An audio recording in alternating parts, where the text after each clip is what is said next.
I foresee a massive credit crunch, far beyond anything that happened in 2008, 9, and 10, well beyond that, exponentially higher than that.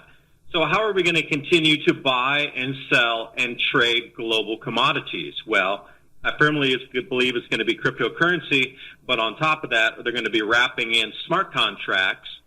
Adapt 2030 Mini Ice Age Conversations covers changes in our climate due to a new and intensifying grand solar minimum. In the media, overlooking, downplaying, or burying cold weather changes occurring on our planet. This is in order to keep the global warming agenda steaming full speed ahead. I do this podcast and radio program because we need to begin conversations on how to adapt our food growing strategies long before 2030 as agricultural zones shift, affecting global crop output, but very few mainstream media outlets are talking about the most important issue of our time, cold weather crop losses. Our sun is going through a 400-year cycle, which has effects on our weather patterns as our magnetosphere weakens and the jet streams go out of flow. It's not CO2, it's not you, it's the sun. Are you ready to thrive in the grand solar minimum? Then join me for Mini Ice Age Conversations. I'm your host, David DuByne. This is the Bardon Report from Republic Broadcasting. DJ Bardon is my name, and we're having an incredible conversation and education from David DuByne on it, because you can handle the truth. Well, some people can, but one ex-broadcaster who was on this network, he coined the phrase, freeing America one enslaved mind at a time. So there's three things that have come up on this network. They're not mine, but I'm giving credit to other people. But sorry, go ahead on that cryptocurrency. Yeah, and on that soul coaching, if you're ready to absorb the message, you are. If you are not, then you are not. And for me, when I present this information, it's about, I'm telling you what I know or what I understand at the moment. And again, after AV10, my understanding changed on a dime after I listened to all these other persons present. They filled in a lot of my tapestry. And what I really understand from talking to other people about it is they're either ready for a message or they're not. And to try to force it, they just get into a lot of animosity and arguments. So as you approach people who want to talk to them about these things with the grand solar minimum, they're going to be in two camps, A or B, ready or not ready. So if they're not ready, just move on. And then, there's somebody else out there that's much more willing to listen and actually does want to actuate on what you talk about. And, speaking of that, that's why I wanted to come to cryptocurrency. It's my last point here is the fiat currencies never survived during these grand solar minimums. Now, if you look back, even at the end of the Roman Empire, when we get into, the late antique little ice age, which is officially the end of the Roman Empire with the debasement of currency, etc., around 535 AD or even a little bit earlier, every single thing, that's the most famous one about the debasement of currency and the all-out, failure of periphery kingdoms to supply back their supply chain. People couldn't grow food. Money became worthless, and there were other options for trading. Now, fast forward to today, we're even more vulnerable, because if you look through history, every single fiat currency that's ever existed has collapsed, except the ones we're using right now. And those are forecast to collapse in the future as well, just based on historical precedent. 100% of something collapse, except for the one you're using right now, is probably going to collapse. So there's going to have to be different ways to buy, sell, and trade, especially when fiat currencies are collapsing globally. Things of value won't be accepted. Letters of credit. I foresee a massive credit crunch, far beyond anything that happened in 2008, 9, and 10, well beyond that, exponentially higher than that. So how are we going to continue to buy and sell and trade global commodities? Well, I firmly believe it's going to be cryptocurrency, but on top of that, they're going to be wrapping in smart contracts, because I know somebody who's working with Solidity to do a plug and play on a field, if you will. You can enter your own fields, and they were mainly targeting grain producers to be able to fill in moisture content, delivery port, all these types of things that you could fill in on a contract that you would do regularly. But now it's going to be in a smart contract locked in of you agree Ethereum, I agree Ethereum, we want Bitcoin, we want Litecoin, we want Ripple. I don't know what it'll be, but we can agree on the medium of exchange and we can lock it in a cryptocurrency well beyond outside of anything with fiat. So at the terms of execution, then you can trade it back into your local fiat, or you can hold it You can move it. You can do whatever you want. But if people are already thinking out that far in terms of grain contracts, using smart contracts inside the cryptocurrency sphere to solve a problem that hasn't evolved yet, that's where we're going, because people are developing solutions for something that's not here yet, but they see it also. They absolutely see it. The whole crypto crowd sees what I see, too, with the monetary system struggling at best to cope as we move through, and people are losing their jobs and their homes, and they're stop spending except for massive inputs into the agribusiness industries. And speaking of cycles, my new book with my co-author Bill Porter, Climate Revolution, a must-read for understanding our sun-driven climate. As we progress deeper into this new Eddy Grand Solar Minimum, weather extremes leading to global food scarcity and higher food prices are here now.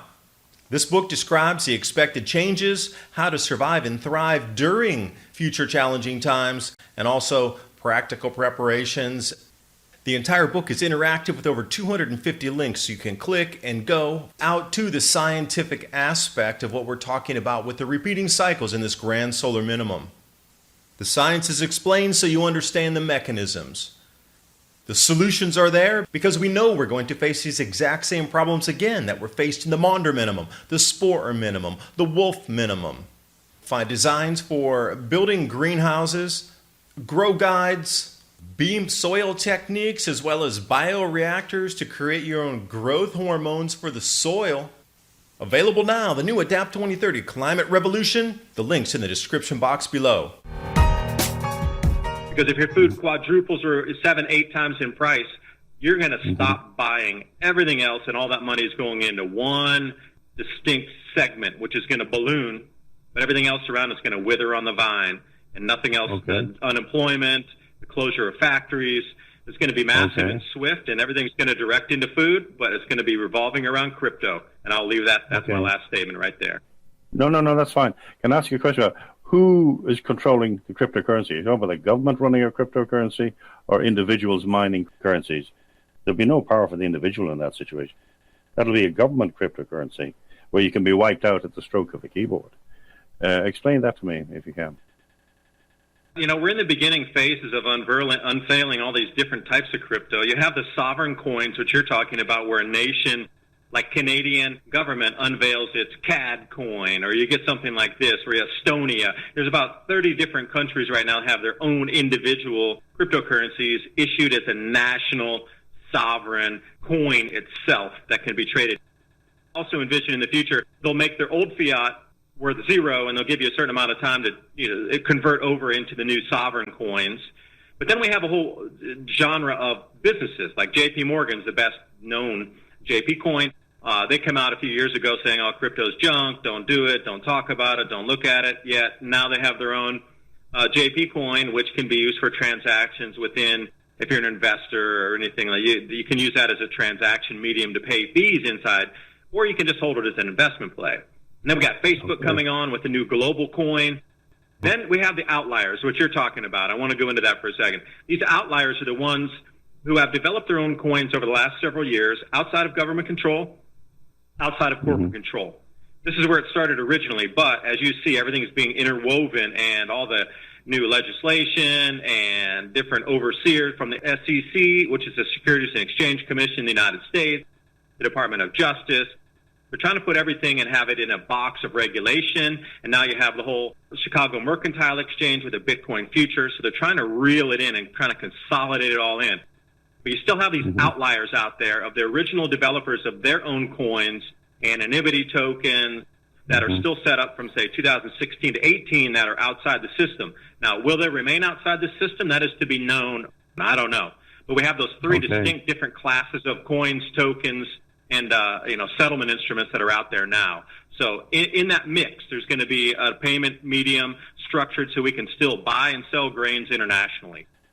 Okay, very good. We have a caller. We'll go to that for now. Chance in West Virginia. Hello, Chance. You got a question, yeah? Yes, hello, Mr. Bardon. Excellent program, excellent guest. I have a question for Mr. DuByne. Considering this mad rush nowadays to censor and to suppress information, Mr. DuByne, have you given any thought to that? Are they trying to suppress your information getting out in any way at this particular moment? Yes, but it's not just mine. It seems to be everywhere that there's a consolidation to suppress message and also to try to reduce the interconnectedness of people who have a different message that's outside the official narrative. I've seen my YouTube channel and revenue completely contract in these, especially this last 6 months or so, has been a real contraction. And if you look outside, the amount of voices that are being silenced, and then also the payment mediums that they're, taking them off platforms such as Patreon and removing their access to banking. So now it's gone beyond the deplatforming of the message itself. Now they're actually coming into the real life where they're not able to use PayPal, Patreon.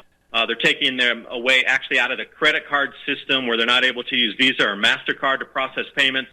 So it seems that there's a definite targeting of voices and messages now at different levels, all the way from monetary, which is really excluding you from the entire banking system or ways, but then also the whole messaging thing where, for example, off the YouTube, usually I would have a lot of videos on the suggested sidebar. They're very difficult to find now. I've kind of been ghosted off the sidebar. So the amount of clicks that's coming through, because, 40% of the traffic used to come off the sidebars, where if I'm not on there anymore, where's the traffic coming from? Well, it's got to come from shares or from people with direct URL or somebody that's typing a search term in there that my video might come up. But in terms of the next suggested video, where there might be 4 or 5 of mine on that suggested column, now it might be video number 56 that you have to scroll through 3 or 4 pages to come to. So yes, I am living that, and yes, I know people who are even way deeper and have more pushback than myself. Oh, yeah, and my question is, so you are prepared for this possible eventuality, correct? Yes, I have I have 5 different things going on at the moment. You talk about being busy. I'm just trying to go in 5 different directions. So I have other avenues for contacting people, staying in contact with people, sending my message out, as well as generating revenue. So I have 5 different streams that I'm currently working on outside of what I already have set up, because I see as we get toward 2021 and 2022, voices like myself, Ice Age Farmer, Diamond from Oppenheimer Ranch Project, Ice Age 2050, Christopher over there in Washington, D.C., Grand Solar Minimum. The entire sphere is going to be targeted towards the censorship side as soon as people put 2 and 2 together, that it's not CO2, that it's a Grand Solar Minimum, and that all these people over here have incredible information about the Grand Solar Minimum. The elections are coming up in 2020. So the priority is, in my own opinion, you can agree or disagree, it's going to be politics first, make sure the elections go a certain way with the narrative, and then then they're going to start looking for their secondary or tertiary information flows that are not kowtowing to the narrative. So I see that the whole rollover occurring around 2020, 2021, right at that first time frame that I'm saying that we're going to see tumultuous crop losses in that same year. Now, will they want you communicating that with somebody else? Will they want you not communicating? Are you going to report a food riot somewhere?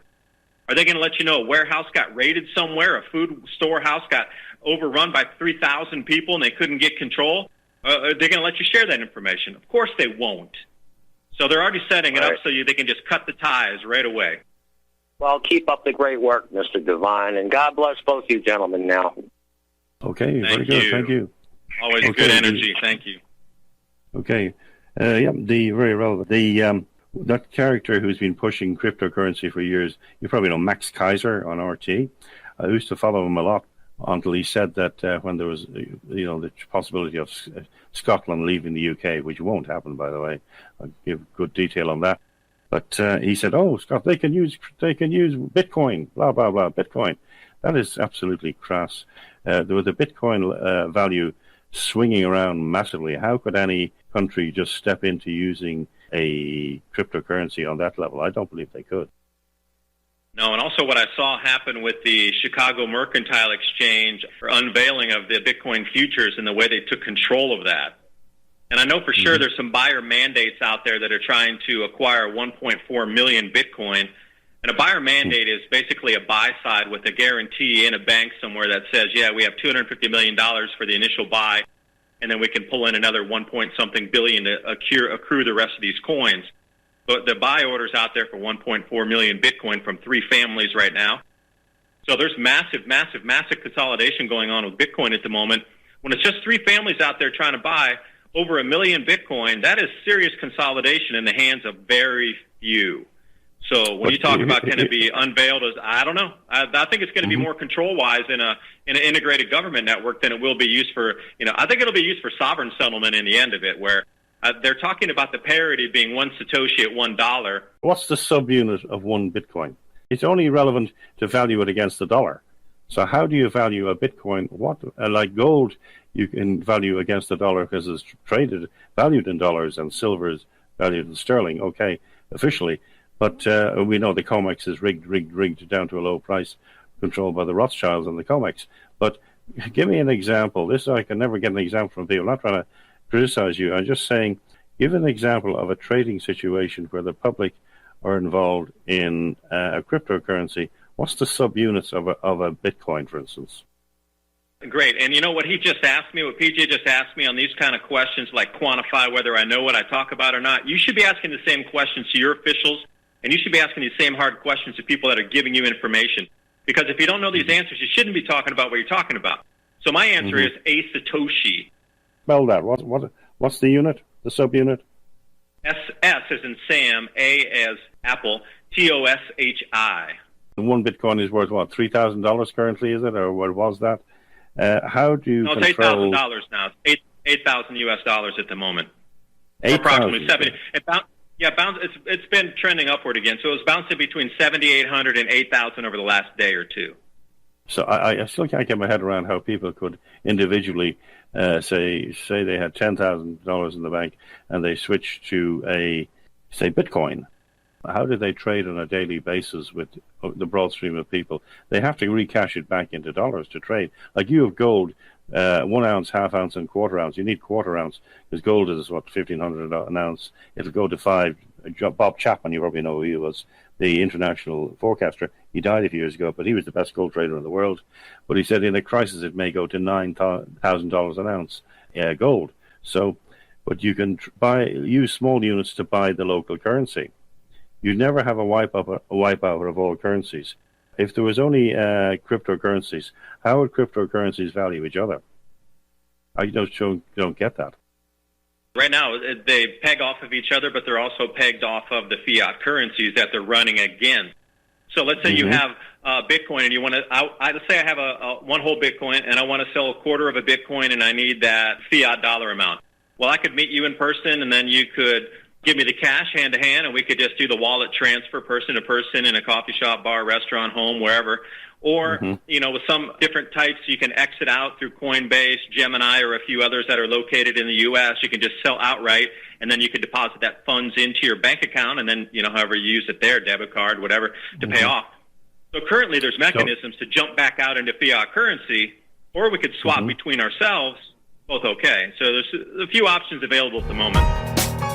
TrueLeafMarket.com. I really want to talk about growing your own food, which will be a necessity moving forward. There's so many ways that we can go about growing different types of vegetables that we're going to need. Microgreens are incredibly nutritious. They're super fast to grow. In less than a week, you can have something that you can eat. Also, sprouts. We can get those a little bit taller, a little more dense, a little bit larger volume on the vegetation mass coming off of there. So how do you know what kind of sprouts to grow? How about wheatgrass or herbs? What about different types of herbs that we can add to our foods? Now, what I just described to you, there's a full range of starter guides there at TrueLeafMarket.com for you to take a look at. Even if it's just for your own knowledge and you don't purchase something from them, at least get the information so you know how to grow microgreens, you know how to grow sprouts, you understand what some of the herbs are for. TrueLeafMarket.com. Use the link below and give yourself the gift of organic and heirloom seeds. It almost sounds like the early stages of it would be a bartering situation. Have you traded bitcoins or equivalents like that for in reality in life? Yeah, I was involved with an ICO, which is Initial Coin Offering. We developed a token called Ancoris back in 2017 at the end of the year there, and we ran our ICO for a month just before Christmas of 2017. We developed the token to be used as a single swap from digital currency over into traditional stock bonds. We were trying to run between two markets because if you wanted to bring your funds out of, let's say, your crypto account, you had to sell your Bitcoin, for example, bring it into fiat currency, take it into your bank, and then send it through the SWIFT system, and then bring it into your stock trading account in cash, and then load it up in, and then buy whatever stock or bond or whatever. But that was really inefficient. So we created a mechanism to jump in a single transaction from stock back to digital. So people who wanted to trade on the weekend, they could take their whatever it was in either platform. So if you had, let's say you had stock, let's say you had Apple stock, and you wanted to sell it for the weekend because nothing's trading on the weekend, and you could bring it over into digital for the weekend where it does trade, and then you could run it back over there on Monday morning with a single transaction. Yeah, that was the reason we developed that. That was the development phase of it, was that. Did our ICO, fully funded, we got everything, and then we ran into problems with the Department of Justice and also with the Securities and Exchange Commission saying, hey, you guys aren't abiding by certain regulations here, here, and here. So we've been working and trying to get this thing to use as a utility token. The usability of it was there. The infrastructure was there, but the regulation that swooped in made it not being usable. So we're still trying to develop the token and a different usable for metals at this time. So, and the same thing, instead of coming out, you're going from digital to metals. So there's a little bit difference of coming out into traditional system into stocks, bonds. That requires, different kind of regulations. Coming into metals, we can do that. So we're still working on trying to go from digital to metals, gold and silver, and then back again in a single swap. It's a long, long way from the average person's capacity, no matter what a social class of person they are. It's a long trip into crypto. And the other thing is that the government will want control of it all. In India, this thing of where countries are getting rid of the high denomination notes. In India, they got it down to 10, something like 5 quid in an equivalent of rupees, which is, they said it was controlling crime. Well, what they're doing there is the country is going to be flooded with dollars as an under-the-counter currency. That's surely what happened in India. They did that 2 years ago, got rid of just about 3/4 of the currency down to a very low value note that was worth, say, whatever, 500 rupees or whatever, probably 5 quid. The people, the government trying to control the money and the tax, well, what they're going to do is people will start trading in dollars, and dollars will flood the country. Is that not what happened in India? Can I tell you an India story about the cash there with the takeaway of the large denomination notes? I have a story about that, actually. I have some foreign friends, so, they weren't Indian, let's say that, but they were traveling in India at that time when the conversion was going on. But because they were foreigners, they didn't have to wait in the line. They could just take their money and go cash it in and say, hey, we're travelers. We heard you have this new law. We got all this money. We traded, when we first came in the country, and we want to trade it back now. So them being foreigners, they didn't have to wait in the line. So people kept hiring them to go take the money and go cash it in and then come back because they didn't have to wait in the line. So what they did for 2 weeks over there is they worked 8 hours a day just at the banking. They went in, they got people's money, and they went in, and they did a whole bunch of different banks in each city that they had this route that they went through. People gave them their high denomination notes. They didn't really wait in line. They walked into whatever bank it was. They did several banks, walked in and said, hey, we got to change these over. So they got the lower denomination and walked out. And this is what they did to make enough money to continue traveling for months extra in India. Very they good. took a 2-week break just to go convert everybody's money for them because they could jump ahead of the line, and they were in and out, in and out, in and out of all these banks. They became a bureau de change for, what do you call it, for 2 weeks and made a lot of money on commission, yeah. Well, very good. I see. When you're living overseas, everybody you meet traveling because they're here overseas, so obviously you meet them, they're traveling from a different place. And a lot of people are going on to another destination. But no, that's a hell of a story. Very good. No, yeah, but any time a government moves to curtail something, you get a side effect. And again, in India, it was a grab for power. And I think that government has been returned to power. Well, but the other thing the Indians are very sharp at is gold. They value gold as a crucial thing, gold jewelry, gold wedding presents. The individual Indian, like people refer to it disparagingly as a peasant society, but they're very efficient at handling and buying and selling gold. They're one of the best in the world, and they know how to handle gold, the individual Indian person. I'll agree. I was in India, this is a long time ago, but for a festival called Diwali. It's the Festival of Light. And everybody at that time wore their best jewelry out. And it was very protected. There was no thieves running around trying to grab girls' necklaces off or anything. But the amount of jewelry that I saw of gold jewelry, I'd never seen that much in my whole life. And it was very shocking for me to see that many people with that much gold around their necks walking around just in public. Like if you were to walk in New York City with that kind of gold, you definitely would have that thing ripped off your neck, somebody running down the street. But in India during Diwali, everybody had it out, and everybody had their most opulent clothing on and their jewelry. It was a very protected situation. Nobody messed around there. You know, you get beaten to death on the street if you try to steal somebody's gold. It would be mob justice in a second. The amount of gold, now you're talking about liquid wealth. Do they really measure that in their bank account? Like we have a kilo of gold backstashed in the house? No. They don't want anybody to know how much gold they have. They want to stay off the books. So they might appear poor in a bank, but back home they got 5 kg of gold sitting in their closet, something like this. The famous story told about the great train robbery in the 60s in Britain. Bruce Reynolds was the architect of it. He was an accomplished criminal, but they stopped this train and robbed £10 million worth of £5 notes, etc. But it was notes that were going to be scrapped. Okay, and they got caught, etc.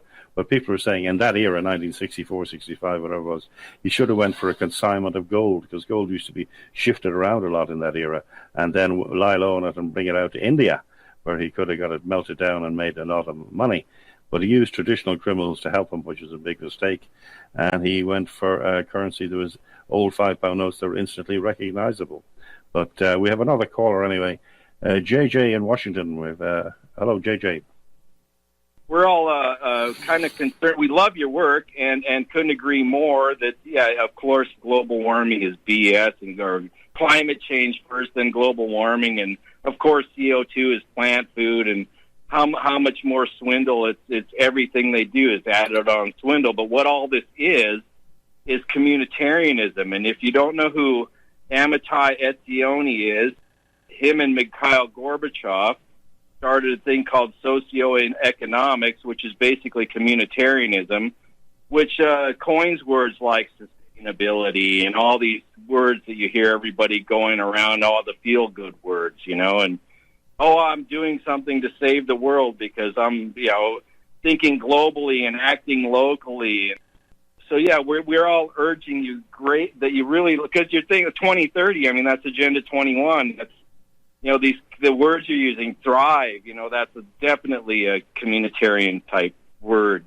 And where we're concerned, as a consortium, we'd really like you to look into Amitai Etzioni and what communitarianism is and how this is really the encompassing rule that is ushering in Agenda 21 and all these global warming programs and all this code speak that's ushering in this new age. Do you have a specific question for David? No, we're all thanking him for his work because, yes, we all feel it's very important to enlighten the masses on another perspective of what is actually going on versus what is feel-good words that are communitarianism, not communism. Oh, yeah. This video is brought to you by our friends at TrueLeafMarket.com. Heirloom and organic seeds for any grow zone on our planet.